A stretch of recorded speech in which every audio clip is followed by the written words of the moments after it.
सूबे की सियासत का उभरता हुआ युवा चेहरा नरेश मीणा एक बार फिर से चर्चा में है। जेल से छूटने के बाद पहली बार राजधानी जयपुर में नरेश ने कई मुद्दों पर खुलकर बात की, अपने इरादे जाहिर किए। लेकिन क्या नरेश का सियासी सफर इतना आसान है? समझिए।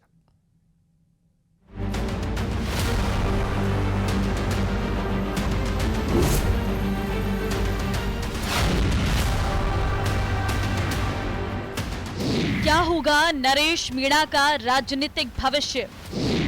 कांग्रेस देगी टिकट या बीजेपी करेगी प्रयास? नरेश मीणा से तीसरे मोर्चे की भी बधी आस। नरेश के सियासी सफर पर तरह तरह के कयास।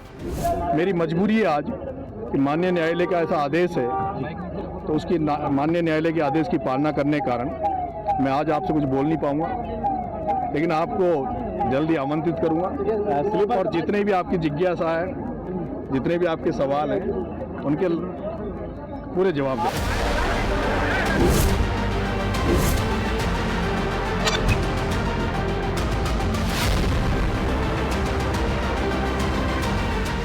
सियासत में बिटवीन द लाइंस का बड़ा महत्व होता है।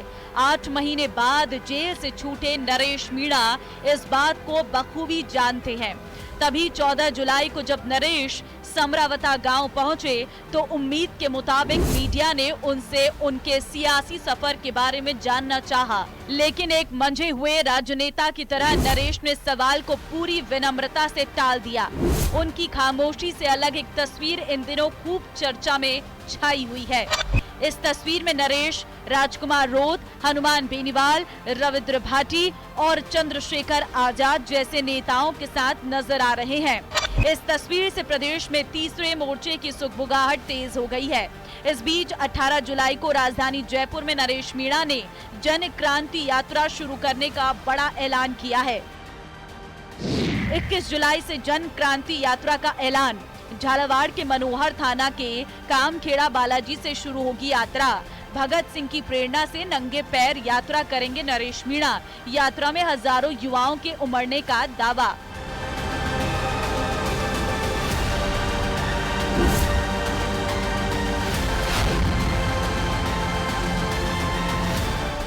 कुल मिलाकर जेल से बाहर आने के बाद नरेश मीणा अपने बेबाक अंदाज के लिए फिर से चर्चा में हैं। जितने उनके अंदाज की चर्चा है, उतनी ही चर्चा उनके सियासी सफर को लेकर भी चल रही। सियासत की समझ रखने वाले कुछ जानकार कहते हैं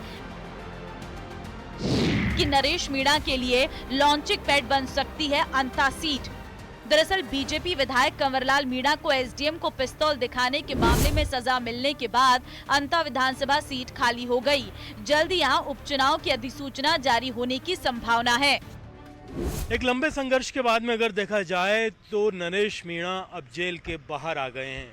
अब ऐसे में तमाम हालात, बयान और जो माहौल है वो देखने के बाद में सवाल उठता है, क्या इस बार नरेश मीणा कांग्रेस की ओर से चुनावी मैदान में होंगे? ये सवाल इसलिए क्योंकि जो हालचाल है, जो बोलचाल है, जो भाषा है, उन तमाम चीज़ों को देख करके कहीं ना कहीं ऐसा लगता है कि इस बार नरेश मीणा गंभीरता से एक्टिव सियासत के अंदर उतरने की तैयारी में नजर आ रहे हैं। कांग्रेस में फिलहाल अंता सीट पर प्रमोद जैन भाया का मजबूत आधार है।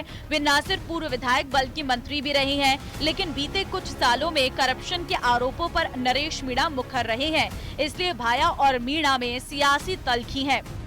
राजनीतिक विश्लेषकों का मानना है कि यदि कांग्रेस नए चेहरे पर दांव लगाती है तो नरेश मीणा को अंता सीट से उतार सकती है, खासतौर पर तब जब मीणा समुदाय इस सीट पर निर्णायक भूमिका में है।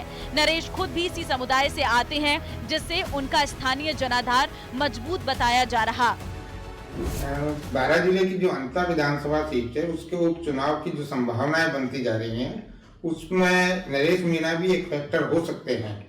आने वाले समय में पिछले जब वो इतने लंबे समय जेल में रहकर आए हैं तो उनकी लोकप्रियता थोड़ी बड़ी है, खासकर युवाओं में तो उनकी लोकप्रियता बड़ी है। और वो अंता 12 जिले के ही निवासी हैं, उसी इलाके के रहने वाले हैं। तो जब वो उपचुनाव लड़ते हैं, जो लॉन्चिंग पैड हम मान के उनके लिए संभावना देख सकते हैं, तो निश्चित तौर पर मुकाबला त्रिकोणीय वो कर सकते हैं। अंता विधानसभा सीट बीजेपी का गढ़ मानी जाती है। 2023 के विधानसभा चुनाव में कंवरलाल मीणा ने कांग्रेस के प्रमोद जैन भाया को 5,861 वोटों से हराकर जीत दर्ज की थी। अंता झालावाड़ 12 लोकसभा क्षेत्र के अंतर्गत आती है, जहां 2024 के लोकसभा चुनाव में बीजेपी प्रत्याशी दुष्यंत सिंह ने कांग्रेस की उर्मिला जैन भाया को रिकॉर्ड 3,70,000 वोटों से पराजित किया था। अंता सीट बीजेपी की प्रतिष्ठा से जुड़ी है, लेकिन विधायक की सदस्यता रद्द होने के बाद पार्टी को अब नए चेहरे पर दांव लगाना होगा। देखना दिलचस्प होगा कि बीजेपी कंवरलाल की जगह किसे टिकट देती है, कोई नया चेहरा या परिवार से ही किसी को। राजनीति के जानकार मानते हैं कि अंता सीट नरेश मीणा के लिए लॉन्चिंग पैड बन सकती है। यदि पार्टी भाया की बजाय किसी युवा और हमलावर नेता को मौका देना चाहे तो नरेश मीणा फर्स्ट चॉइस हो सकते हैं।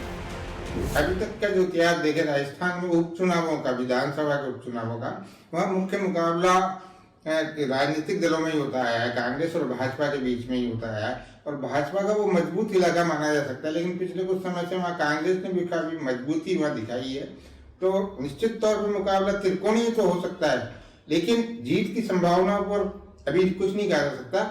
लेकिन इस चीज को नकारा नहीं जा सकता कि वह नरेश मीणा यदि चुनाव लड़ते हैं उपचुनाव में, तो वो एक फैक्टर के रूप में जरूर सामने आएंगे।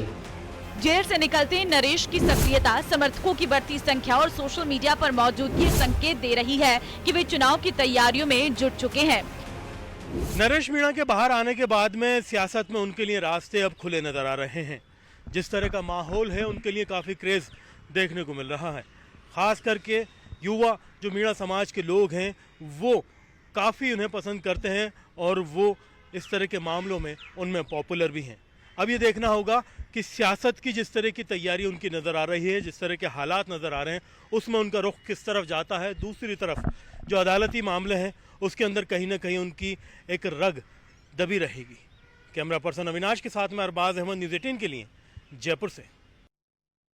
आगरा से एक सनसनीखेज खबर सामने आई है। आगरा सदर इलाके की रहने वाली 2 सगी नाबालिग बहनों के अपहरण और धर्मांतरण के मामले में पुलिस ने बड़ी कार्रवाई करते हुए 6 राज्यों से 10 आरोपियों को गिरफ्तार किया। मामले को लेकर राजस्थान में भी कार्रवाई की गई है।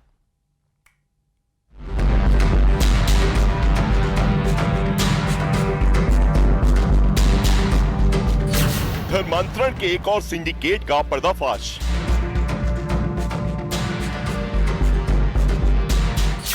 छह स्टेट हिंदू से मुस्लिम बनाने का खेल।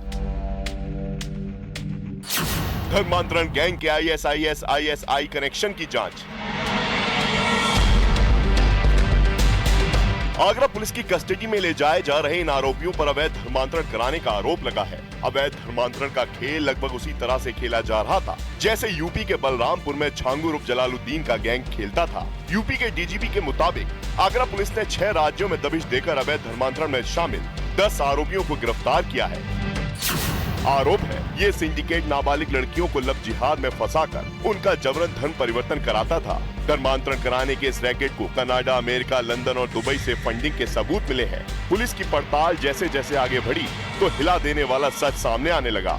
पुलिस को शक है कि इस सिंडिकेट का कनेक्शन PFI और SDPI के साथ साथ पाकिस्तान के आतंकी संगठनों से भी हो सकता है। अवैध धर्मांतरण कराने के इस रैकेट के टारगेट पर पढ़े लिखे और कम उम्र की लड़कियां और लड़के होते थे।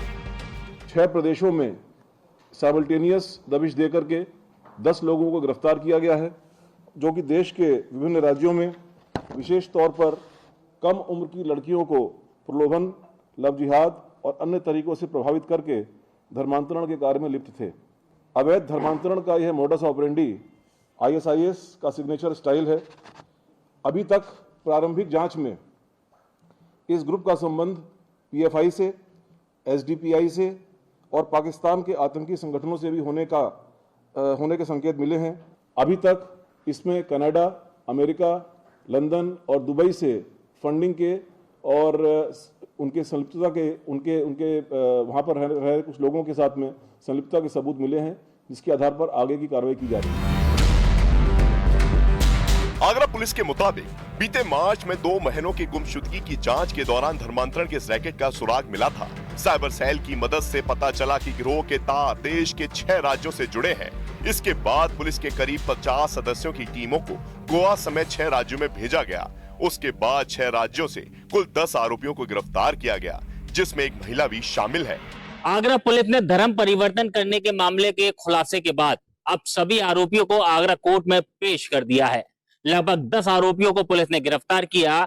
कलकत्ता, गोवा, यूपी, राजस्थान और उत्तराखंड से ये सभी आरोपियों को गिरफ्तार किया है, जिसमें एक महिला और 9 पुरुष शामिल हैं। ये सभी लोग मिलकर लोगों को लग्जरी लाइफ का झांसा देकर उनका धर्म परिवर्तन करवाते थे और फिर उन लोगों के साथ मिलकर दूसरे लोगों को भी धर्म परिवर्तन के इस खेल में शामिल करते थे। अवैध धर्मांतरण कराने के इन 10 आरोपियों को अलग अलग जिम्मेदारी मिली हुई थी। लड़कियों को फंसाना, फंड जुटाना, ठहरने की जगह दिलाना, निकाह के लिए लड़के खोजना, कागजात तैयार करना। किसी की भूमिका इसमें जो पकड़े गए हैं 10 लोग, किन्हीं का काम फंड प्राप्त करना है, किसी को उस फंड को चैनलाइज करना है, किन्हीं को सेफ हाउस उसको मुहैया कराना है, लीगल एडवाइस देने के लिए इनकी एक अलग टीम थी, नया फ़ोन और नया सिम देना, लोगों को प्रेम जाल में जो लोग उनको अपने पास फंसाते थे फिर उनकी शादी कराने के लिए और धर्म परिवर्तन के लिए सब्जबाग दिखाकर प्रेरित करने के लिए और उसके संबंध में जो डॉक्यूमेंट्स होता है पेपर तैयार करना, ये सभी ये जो ग्रुप थे इसमें ये शामिल थे। यूपी पुलिस के मुताबिक ये गिरोह ISIS के पैटर्न पर लड़कियों का ब्रेन वॉश कर उनका धर्म परिवर्तन कराने के साथ आतंकी मंसूबों में झोंक रहा था। गिरफ्तार किए गए आरोपियों में SB कृष्णा उर्फ आयशा नाम की आरोपी को गोवा से पकड़ा गया, जबकि कोलकाता से शेखर राय उर्फ हसन अली, ऋतिक बनीक उर्फ मोहम्मद इब्राहिम और ओसामा को गिरफ्तार किया गया। यूपी के आगरा से रहमान कुरैशी को पकड़ा गया, वहीं मुजफ्फरनगर से अबू तालिब को गिरफ्तार किया गया। इसके साथ ही देहरादून से रुपेन सिंह उर्फ अब्दुल रहमान गिरफ्तार हुआ। जयपुर से मोहम्मद अली उर्फ पीयूष पवार और जुनैद कुरैशी नाम के आरोपी को पकड़ा गया। वहीं दिल्ली से मनोज उर्फ मुस्तफा अरेस्ट किया गया।